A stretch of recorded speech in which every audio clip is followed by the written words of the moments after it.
Baruch Rabotai, Besorot Tovot, on est le 26 aujourd'hui dans le mois de Sivan. Bon, le chiffre, tout le monde connaît que c'est le nom de Dieu. Il y a aujourd'hui également une grande iloula avec beaucoup des personnes qui vont au nord, chez la tombe de Rabbi Yonatan ben Uziel, un Tana de la première génération de Tanaïm, à la fin du deuxième temple, et qu'il est enterré à Hamouka, et que beaucoup y vont là-bas pour une ségoula, apparemment pour les mariages aussi. C'est vrai que dans le Talmud Souka, page 28, il y a un témoignage qu'il était arrivé dans un niveau tellement fort que quand il étudiait, chaque l'oiseau, volaille qui s'envolait au-dessus de lui, il brûlait tellement il y avait de la sainteté. Rachid explique que les anges en haut, ils se concentraient pour étudier. Chers amis, je vais partager avec vous aussi dans le même Talmud Souka, quelques pages plus tard, page 41, il y a encore quelque chose qui est lié au feu qui vient du ciel. C'est le troisième temple.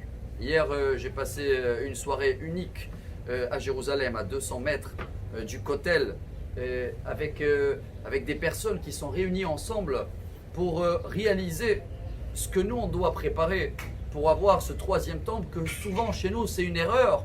Peut-être c'est même de la fainéantisme, je dis comme ça, je ne vais pas dire avec mon français bidon, qu'on attend que ça tombe du ciel. Chers amis, rien va tomber du ciel si on ne prépare pas le Kéli pour l'avoir. Rabbi Yonatan ben Uziel, s'il est arrivé à ce niveau-là, et si celui qui est reconnu comme le rabbin de mariage, justement pour te dire, le alphabet pour avoir du feu, c'est quoi? Une présence divine, une inspiration divine. D'abord, il faut se marier, il faut être terre à terre.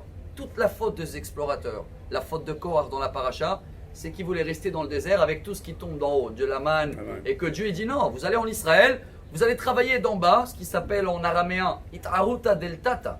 Vous allez préparer le Kéli en bas, et quand le Kéli il est prêt, il est grand, d'en haut, Akadosh Baruch Hu, il nous donne ce qu'il faut. Mais il ne faut pas faire l'erreur du pêcheur. Vous vous rappelez qu'il est parti pêcher, et tous les grands poissons, il le jetait, gardait les petits, parce qu'il avait une petite marmite à la maison. Mais il faut agrandir la marmite. Alors oui, je tiens à remercier, en plus il fait partie de la famille de Lévi.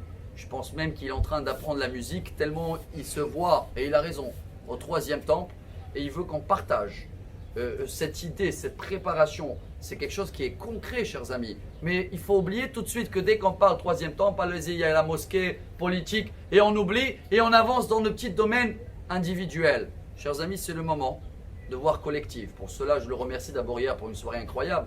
On va commencer à partager ça aussi dans l'étude et comprendre que ce qui va descendre du ciel, chers amis, c'est cette présence divine. Mais nous, on doit faire le Kéli.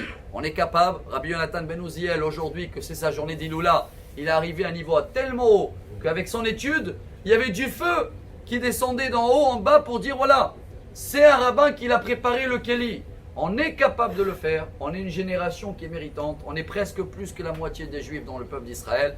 Alors à partir d'aujourd'hui, chers amis, on va commencer à travailler et vivre ce rêve qu'il est déjà plus que la moitié de réalité. Bonne journée. Amar Rabbi Elazar.